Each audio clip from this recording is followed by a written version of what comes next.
Hello, and thank you for tuning in to Millennium Movies. So, M. Night Shyamalan's Old. It's not as terrific and fantastic as The Signs or Signs, but it's also not as terrible as The Happening. So, it's got that going for it. It's a solid B movie. It's right in the middle. It's sort of, in a way, sort of forgettable, but it's also enjoyable on this first glance. I don't think I'll ever see this movie again. So, if you want to know just my initial thoughts, is would I recommend this? I wouldn't. If you're an M. Night Shyamalan fan, I'd say go watch it because it's not his worst movie, but it's also not his best. But it's certainly watchable and it's solid. It's got an interesting premise, but I just think the execution is where it sort of lacks and brings the movie down a notch from being a solid B plus film to maybe even an A. But let's just go ahead and get into the things that I like, and then the things we'll sort of wrap up with the things I didn't like, and then end on a sort of overall feeling of the film.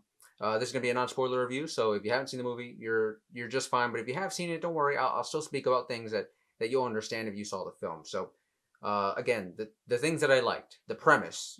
This is a cool story. It's unique. It's different.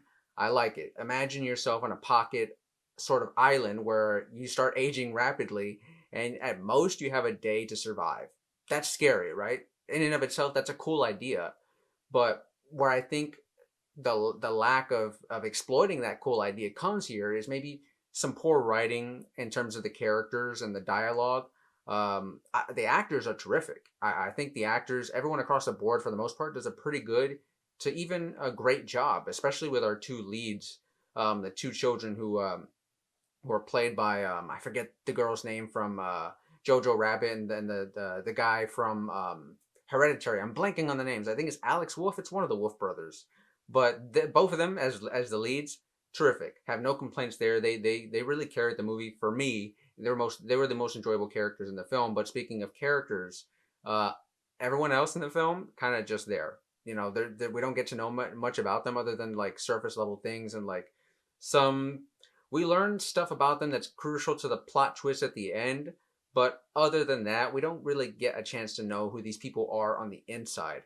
So when there's moments of suspense, and there is a lot of moments of suspense in this film, some really good moments of suspense actually, and one great scene in particular near a campfire where we get a purposefully out of focus shot, and it's very creepy. It's my favorite moment in the entire film, but going back to the characters and the suspense, while there is good moments like that, there's also some moments where characters are frightened, or they're very fearful of something that's happening, but we're not so invested in the characters to the point where we care about why they're frightened or why they're scared, or their reaction to a certain thing that they're witnessing, and even the things that they are witnessing we don't get to see. And so I think this film could have really done with an R rating. And I don't think that you can't have a good horror thriller without an R rating. You can certainly do it. I mean, there's a lot of recent examples lately with films that have a PG-13 rating that are still, executed on a great level. But this isn't, unfortunately, not one of them. Like I said, it's solid, but this isn't something that I would suggest you probably like flock to the theater to go watch. There is one great scene reveal at the end where it sort of starts pulling at the heartstrings a bit, and it almost got me there for a second, almost had me tearing up, just because it's a good, I think, picture perfect portrayal of just the simplicity and innocence of a child, and I thought that was executed very well. But going on the ending, we don't get much answers throughout the film. Our characters are not really like sort of peeling off the layers of the story and like giving us hints at the mystery at hand. Rather, we don't get anything throughout the entire film, it feels like, until the very end. And then in the last 10 minutes, it's pretty much an exposition dump where we just have characters flat out telling us, the audience, what the movie has been about and what's actually happening here. And in terms of, if you want to call that the twist here, I didn't particularly enjoy it. Again, it's a cool premise, especially even the twist itself is a cool premise, and I like it. I think just the execution of it and the writing is where it's severely lacking. Where again, we don't.